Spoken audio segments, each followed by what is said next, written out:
Hello, everybody. I'm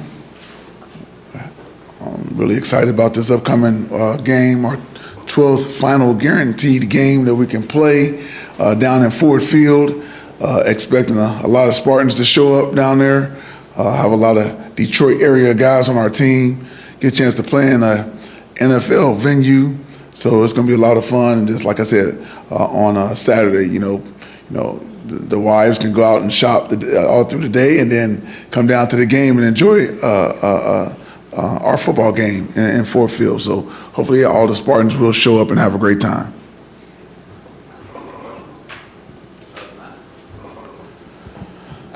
How much, every week we've talked about, sticking together and finishing, but to come back, rivalry trophy and a chance to play for another one, I guess how much just getting to the end, the finish line, and you guys sticking it out this whole time, how much value do you feel in reward and in just what you guys have been able to do late? Well, like I told them again today, we're here now. We can actually see the finish line. I've been talking about finish, and there's a lot of different ways that you have to finish.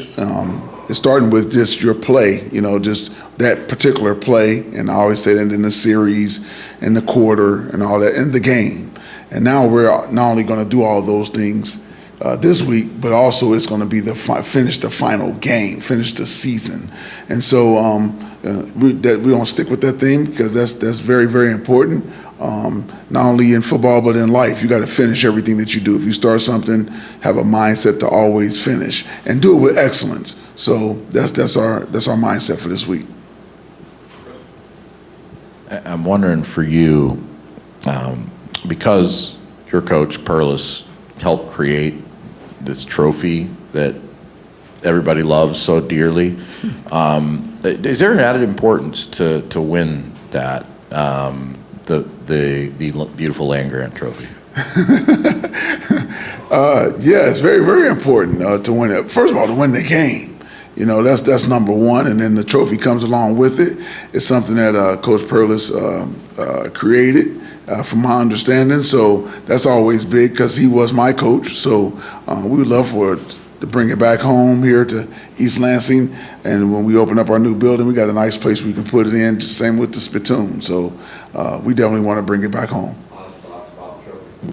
Honest thoughts about I'm not a liar. I told you I'm not a liar. Honest thoughts about the trophy. It's nice.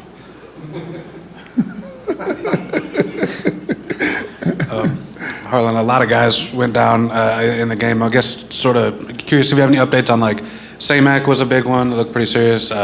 Nate Carter looked pretty serious. I guess anything else, if there's any other major ones, I guess you can think of, because there was a lot of guys. Right. Well, Samac will be out. He'll be out. Got a chance to get Nate Carter back, and so those are the guys.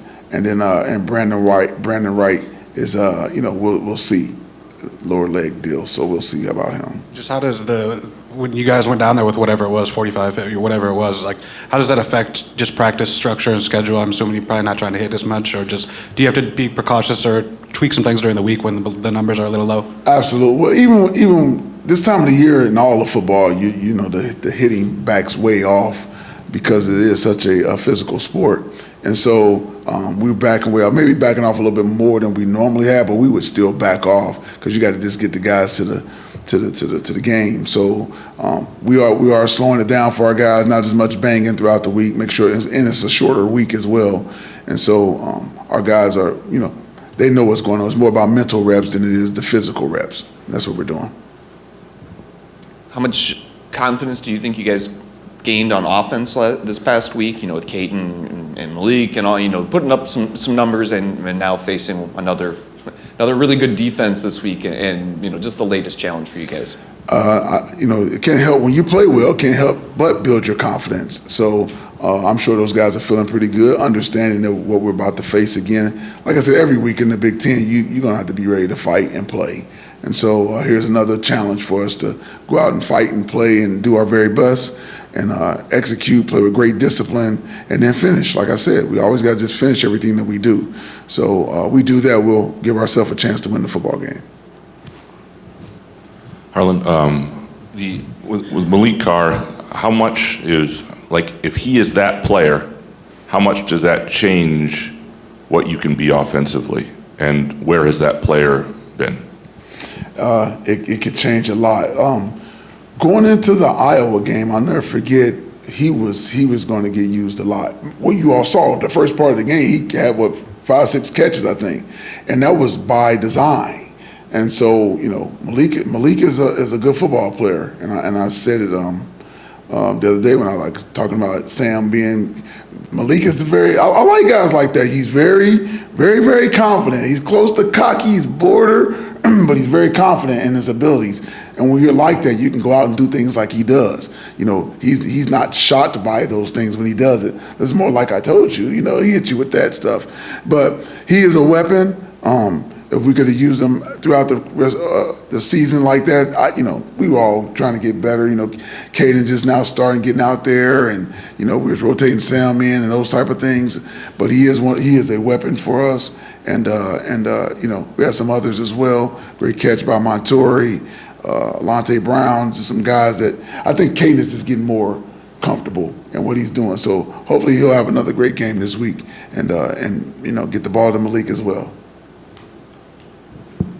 Wonder with Penn State, obviously their defense has been kind of their calling card. What have you seen from that? And then it sounds like their quarterback is going to play, but how do you kind of go into this week knowing he was out for that game and kind of prepping for that? Well, you always believe that the guys are going to be able to play until you hear otherwise. Sometimes until we see, we don't believe anything as coaches until we see it for ourselves. And so, we expected him to play. We're expecting the quarterback to play. As far as their defense is concerned, they play really good defense. They got good players. They play hard. They understand the scheme, and so and they'll come after you a little bit. So it's what we know what to expect from these guys, and we just got to go out and execute our plan. What's your travel itinerary with a game at Ford Field? Do you go in Thursday night and hotel there? Yes, we're going to go down Thursday. So I'm wondering, hotel, bus trip, does this kind of feel like a road game? No, I mean, not really. When we stay in state, it feels like home games to me anyway. So, I mean, and to me, like I always tell our guys, it's still 11 on 11 football no matter where you're playing. So the crowd can be a crowd if you be a factor if you let it be a factor. But it's all mindset to me. I mean, they can't play, so they can yell and scream all they want to on either way. It doesn't matter. All right, if you can block it out and just go play ball, what you want to do with a and I know this is going to be a home game, considered a home game. But when you do go away, I tell them all the time, especially as a defensive player, you want the crowd to say "woo" when you can hit somebody and you hear them say "woo." The whole crowd does it. That's a beautiful sound. It's a beautiful sound. Are you confident, hopeful that Spartan fans will kind of take over Ford Field? Yeah, I feel good about it. I think we'll show up and support our guys. Our guys have busted their butts all year long. They didn't ask for this adversity that came upon them this season. And so I would just love for Spartan Nation to come out and show love for our guys, show love for them and respect for them for what they have done this season. They never gave up. They always kept fighting, and they will continue to fight through this game on Friday night. So hopefully everybody will show up and appreciate our guys for that.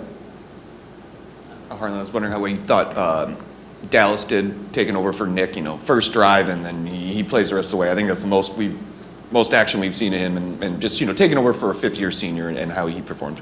He did a good job. Dallas is a good football player. He has great attention to detail.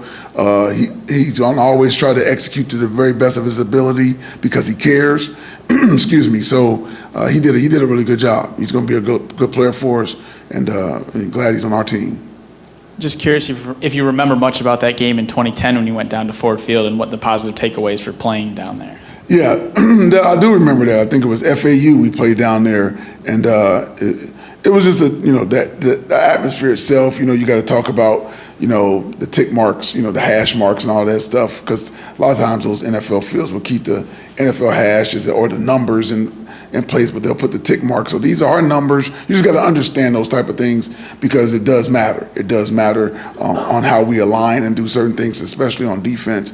So we'll be talking to our guys about that. But like I said, it's a football field. Them guys know how to play. And some of these guys have played in there.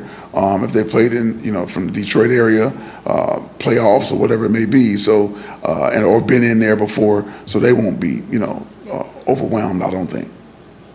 Harlon, with this being, you mentioned that you can see the finish line finally, but with so much uncertainty behind that finish line for you, for the players, for this program, what's it like to go into the final week knowing that this is kind of the last game with this group? Well, we'll get to that.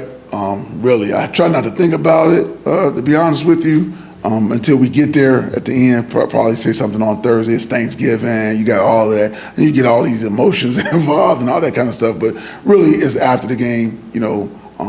We'll just share what we think. I'll share what I think and what of the season and how everybody's done. And like you said, uncertainty all over the place. But at the same time, excuse me, that life goes on.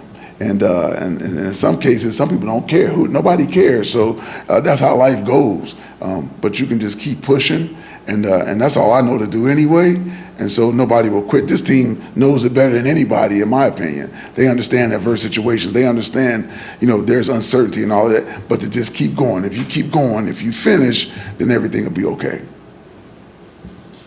I'm wondering what you notice in their run game, what makes that go for them, and defensively, what are some of the important things to do to stop, especially when you guys are a little thin at D-tackle, or could be, I guess? They have two really good backs. Their running backs are good, and they balance off. They play off each other from how they run the football. So their backs are good. Their line is good, and they do a good job. Period. Understanding how to hit holes and read their blocks and all those type of things like that. And then you asked about their defense. Is that what you said? Just your defensively to stop them on game. I got you. Especially if you're maybe a little thin up around when it comes to I got you. That's why we're backing off our guys a little bit to make sure they get to the race on Friday night.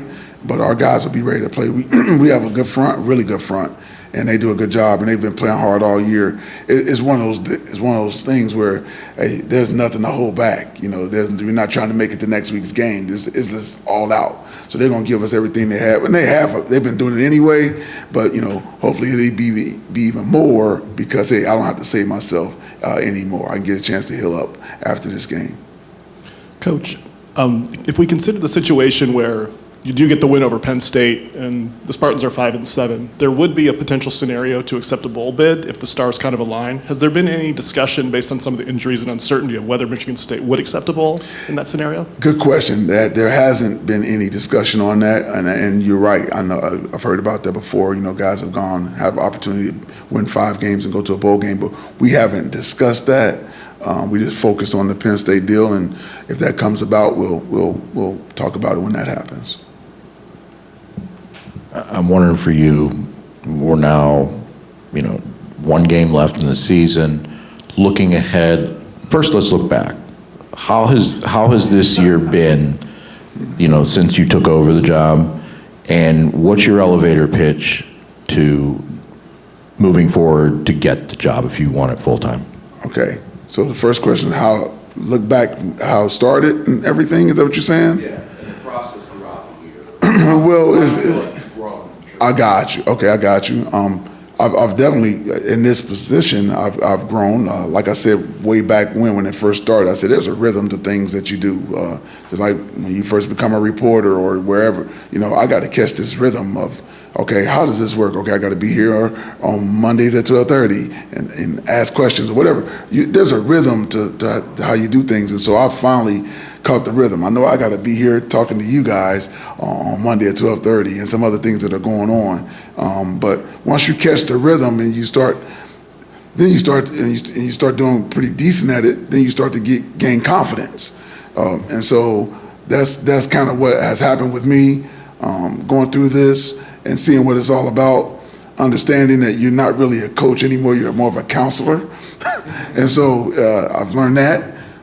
But as far as the job itself and wanting the job, and I do want this job as the head football coach, and I said this before, there's nobody that they can go find that loves this place more than I do, and I don't think will do a better job, because there's something to loving a place and caring about a place, as opposed to just going there for a job, if that makes sense. So, there's extra that will be done, beyond, above and beyond, understanding the place. I understand what Michigan State is all about, and our alumni and our fans. And so that's where I think you said elevator pitch. That's the first time I ever heard that. I never heard that, elevator pitch. All right, my fastball, how about that? Or whatever you want to call it. My blitz and knock somebody out, how about that? But that's my deal. I am a Spartan. I bleed green, and there's nobody that they can find to do a better job. Maybe equal to, because I ain't gonna do that. Cocky, not confident. I mean, confident, not cocky, excuse me.